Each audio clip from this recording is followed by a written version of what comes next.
In today's video, I'm going to teach you how to remove Adobe Acrobat as default.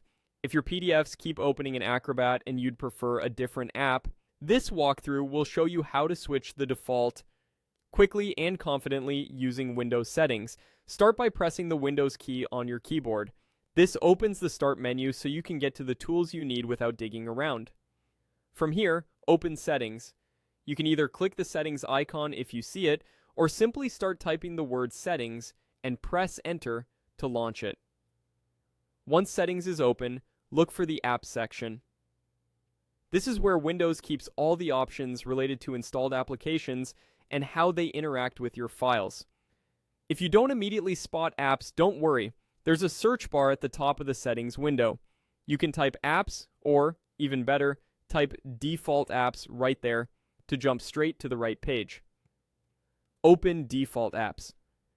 This page controls which program Windows uses first when you open common file types. Since we want to change what opens PDFs, we'll point Windows away from Acrobat and toward another reader or browser you prefer.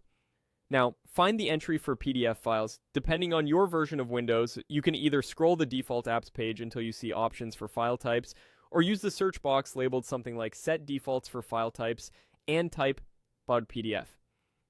When you see the current default for .pdf files, likely showing Adobe Acrobat, click it. This action tells Windows you're about to pick a different application. Finally, choose the software you want to use instead of Acrobat. Popular choices include Microsoft Edge, Google Chrome, Firefox, or any dedicated PDF viewer you've installed. Select the one you trust and confirm your choice. If your preferred app doesn't appear at first, look for an option like More Apps, or check the Microsoft Store listing if that's offered. The key is to select anything other than Acrobat to remove it as the default. That's it.